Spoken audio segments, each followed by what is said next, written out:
Pak Sudit, kalau UN itu untuk siswa kelas akhir ya. Iya. Tadi Pak Sudit menyampaikan untuk AKMI ini diperuntukkan siswa kelas 5 MI. Kenapa bukan di kelas akhir tapi di Iya. kelas 5? Nah, dalam kaitan ini kita perlu memahami dua sifat assessment atau dua sifat ujian itu.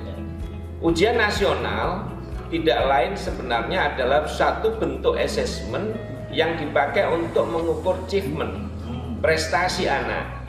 Karena itu mengapa ujian nasional dipakai pada siswa kelas akhir untuk mengukur bahwa lulusan dari setiap jenjang pendidikan itu prestasinya di mana. Nanti menjadi dasar judgement untuk melakukan sebuah pengambilan keputusan, lulus, tidak lulus dan sebagainya. Nah, sedangkan asesmen kompetensi Madrasah Indonesia ini sama sekali dia berbeda dengan ujian nasional. Dia tidak akan mengukur achievement, tapi dia mengukur kompetensi untuk sebuah diagnostik yang tujuannya nanti ada kesempatan perbaikan pembelajaran. Itulah yang mengapa siswa yang diuji adalah siswa yang masih punya kesempatan untuk kita perbaiki. Dengan demikian maka kita ambil untuk di MI nanti kelas 5, di tingkat MTS pada saatnya nanti adalah kelas 8, kalian nanti kelas 11. Dengan demikian maka madrasah masih punya kesempatan menindaklanjuti hasil asesmen itu di tahun yang sama juga dalam rangka untuk memproyeksikan atau menyiapkan lulusan di tahun berikutnya. Nah, dengan demikian maka lulusan yang akan dihasilkan nanti sudah merupakan hasil tindak lanjut dari perbaikan mutu pembelajaran yang dilakukan pada asesmen tahun ini. Ya. Beralih ke Prof. Kusairi selaku Ketua Tim Pakar untuk menyusun instrumen AKMI.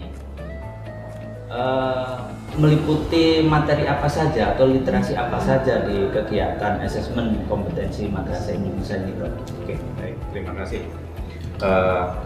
Untuk AKM ada dua literasi yang sedang berjalan di Kemendikbud, literasi membaca dan literasi numerasi.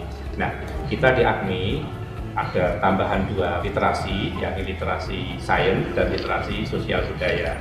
Nah, yang menjadi penciri penting dari AKMI salah satunya juga itu ada di literasi sosial budaya ini yang akan kita garap secara agak serius, karena di sana bagaimana ciri madrasah itu akan kita bisa dapatkan potret dari situ, sehingga ada 4 ya? Ada 4 itu yang kita kerjakan.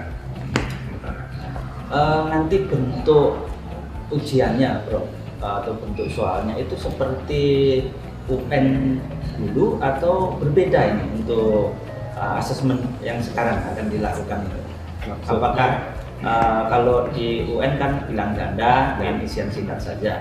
Kalau di literasi apa sih di asesmen kompetensi Madrasah Indonesia ini kira-kira seperti apa bentuknya? Baik. Bagaimana yang disampaikan Pak Kasubdit tadi bahwa antara UN dan AKMI ini targetnya berbeda, orientasinya berbeda. Kalau UN untuk achievement test, ya, maka di sana yang kita tonjolkan bagaimana anak bisa mengerjakan soal-soal yang cukup dengan pilihan ganda sudah bisa. Tetapi AKMI ini adalah untuk diagnosis, ya. Untuk bisa memotret dan melakukan diagnosis, maka soal harus kita range yang bisa melihat bagaimana betul-betul anak itu lemah di mana, sehingga kita siapkan ada paling tidak ada 6 jenis bentuk soal, ya. Ada pilihan ganda, ada pilihan ganda kompleks, ada menjodohkan, ada isian singkat, kemudian ada benar salah, dan yang esai yang tahun ini sudah mulai kita range juga. Jadi ada 6 itu yang kami berbeda. Hasilnya nanti kira-kira seperti apa, Bro? Apakah kita ini kan sudah terbiasa ujian di madrasah, kemudian ujian nasional, dan biasanya beruntuknya berupa angka-angka, nilai-nilai. Kalau asesmen nanti kira-kira bentuknya apa? Laporannya atau hasilnya, Bro? Ya, karena tadi sudah dijelaskan sedikit oleh Pak Kasubdit bahwa kalau ujian nasional memang achievementnya itu dalam bentuk dia skornya sekian setelah selesai di jenjang tertentu, ya. Kalau dia di jenjang di kelas 6 tentu dia matematik bisa dapat skor dapat. Nah, kalau di AKMI ini tentu berbeda karena kita ingin men-tracking ya bagaimana kelemahan mereka. Jadi skor itu menjadi nomor sekian, tapi yang paling utama adalah profile ya. Jadi lemah di mana ya anak di MI tertentu itu lemah di mana sehingga treatment yang harus dilakukan oleh guru apa. Jadi tindak lanjutnya seperti apa, proses belajar mengajarnya harus seperti apa sehingga nanti bisa mengurangi kelemahan-kelemahan yang ada dari hasil diagnosis itu. Ya.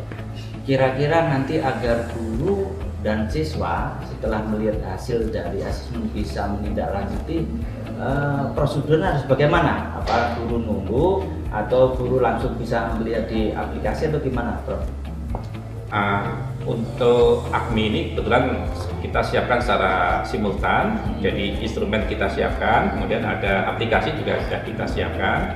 Nah, dari aplikasi itu sudah insya Allah nanti output berupa profil kelemahan-kelemahan anak didik di MI tertentu sudah bisa kita dapatkan dan nanti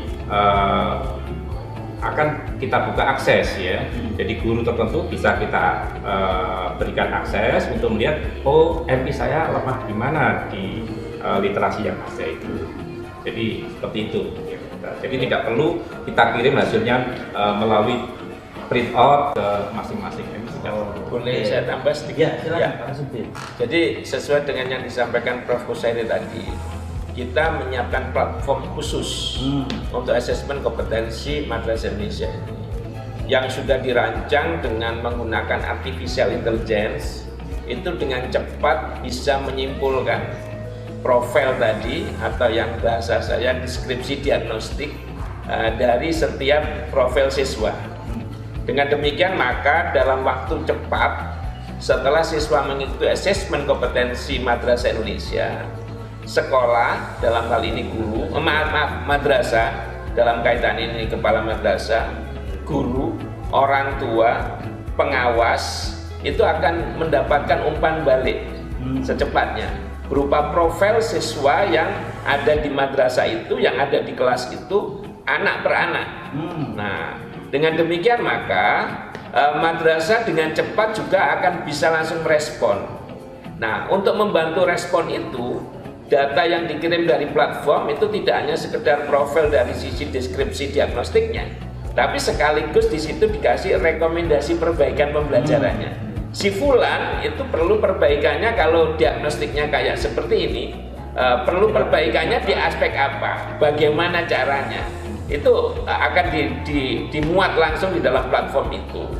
Nah, dengan demikian maka tidak membutuhkan waktu lama, madrasah akan bisa langsung menindaklanjuti, melakukan sebuah reaksi upaya perbaikan mutu pembelajaran tadi. Ya.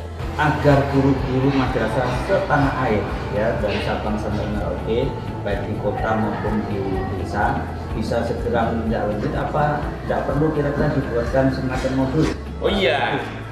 Ini yang tadi disampaikan Prof. Kusairi juga, jadi secara simultan di tahun ini selain kita menyiapkan penyelenggaraan asesmennya, saat ini juga kita sedang menyiapkan upaya untuk mendampingi guru melakukan tindak lanjut perbaikan pembelajaran.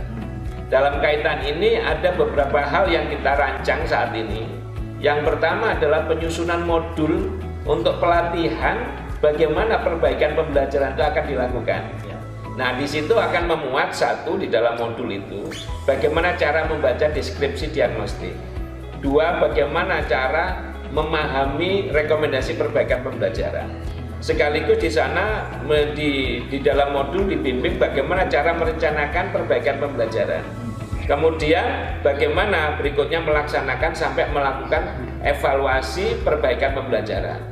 Setelah nanti modul ini selesai, akan ditindaklanjuti juga secara simultan di tahun ini juga sebelum penyelenggaraan asesmen dilakukan, yaitu BIMTEK untuk guru-guru. BIMTEK guru-guru pengelola madrasah yang akan menjadi sasaran siswa-siswanya di asesmen. Nah, dengan demikian maka dimungkinkan BIMTEK itu akan terselenggara pada titik-titik madrasah yang siswanya di asesmen tadi. Dengan demikian maka pasca penyelenggaraan asesmen dilakukan, guru-guru tadi sudah mendapatkan bekal yang cukup untuk merespon informasi yang diberikan dari platform asesmen kompetensi Madrasah Indonesia tadi. Sehingga diharapkan di tahun 2021 ini sudah mulai pelaksanaan perbaikan pembelajaran sebagai tindak lanjut dari asesmen kompetensi Madrasah Indonesia.